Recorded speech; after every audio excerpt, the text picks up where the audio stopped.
really makes a big difference who is in city council. The way that I think a lot about my community, which has been focused around these conscious festivals. And so I thought, let's create an environment that is kind of like home, you know, where we're comfortable, and invite our civic leaders to come and share with us their vision for the future, for the next 3 years of Vancouver. Conscious living communities are an emerging movement which focuses on integrating personal transformation and embodied spirituality with efforts for social change. On behalf of my relations in Musqueam, on behalf of my relations in Squamish, on behalf of my family in Tsleil-Waututh, welcome you here to this great event. And that's what I see here, is that diversity is a community and celebrating each other. It's all about relationships. You know, we think of a city, or many of us think of a city as something made out of steel and concrete, but what really holds it all together are relationships. And when those relationships are broken, actually the physical infrastructure of a city crumbles very quickly afterwards. Our mission is to connect Vancouverites with each other and also to connect Vancouver to the world.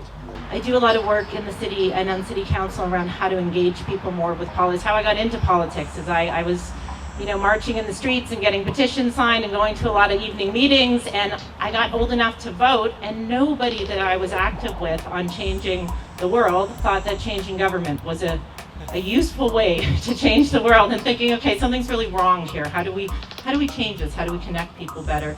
So to see you all here connected as human beings, and then taking that connection and inviting other people into it, inviting them to create their own connections, and then connecting it to government and how we change that. I have a lot of gratitude for that piece. It's what I've invested my life in, and really cool to be connected to people doing the same thing. We need to ask some questions then. Does that mean our economy is not supportive of this kind of sharing and giving? Is it more supportive of artificial scarcity and unnecessary competition instead of collaboration? I feel personally that I think it's time that we remove this illusion of separation that I feel is really at the root cause of many of our global ills today. So what's happening now is something that's evolutionarily an impulse on our planet, is that we have to think as a single species consciousness. I'm part of an organization called Unify, where we set out with a mission to help humanity realize that they're actually part of one unified collective human race. My background and what brings me into the political circle is my passion for community, and I'm a neighborhood activist, and I believe strongly that what makes a better city and what makes a creative and collaborative city is empowering our communities. And by allowing people to do more, we make for better government.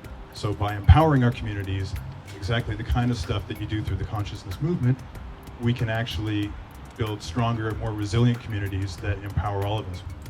At a very high level, Burning Man is a festival event where the participants bring everything. The Vancouver community is probably between 3,000 and 5,000 people strong now.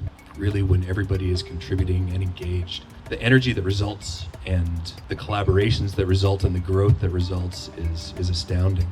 Vancouver now also has this opportunity to embrace these cultures, to embrace these worlds, and to use them to help transform Vancouver into a more thrivable, creative, and sustainable city.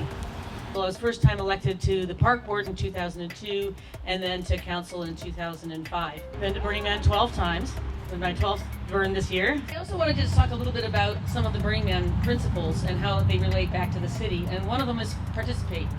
We have a voter turnout rate of about 30% here in the city. That's pathetic. It really is pathetic.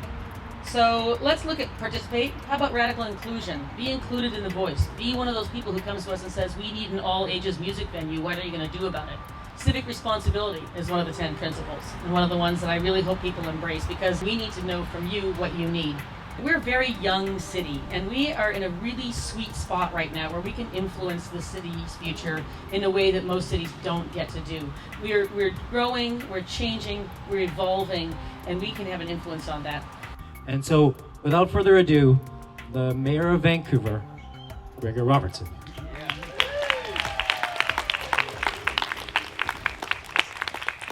So as a local government, we can say we're going to work with every city in the world to eliminate the use of fossil fuels.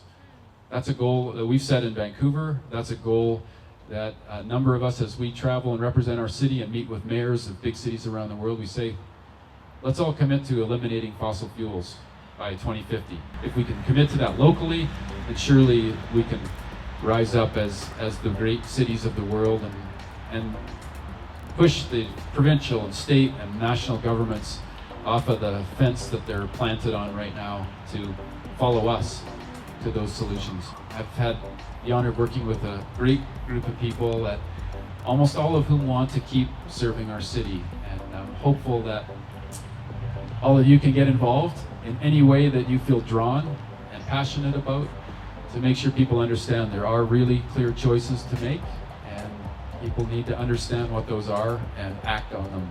I appreciate the community building that you do.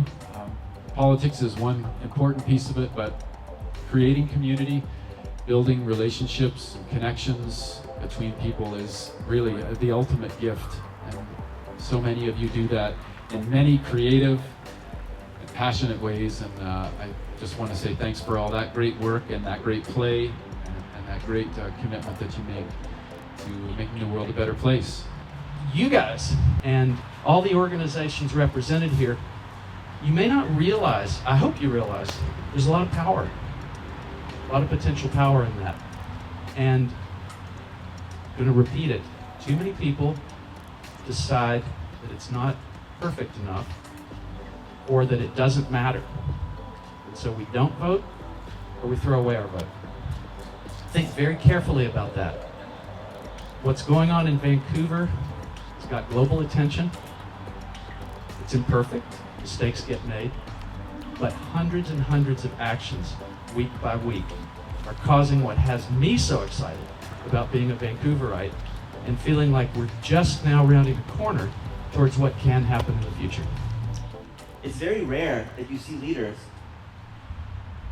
who will go out of their way to be at events and gatherings like this, who care more about actually building relationships with people and listening than perpetrating their own agendas. And we can very clearly see the distinctions and the differences between both. And so I'd like us all to make an effort to go to our communities and not to tell them who to vote for, that's their choice, but to tell them to make an effort to see what people are really doing and to engage in a relationship, because the disconnection is what causes the isolation and the fragmentation.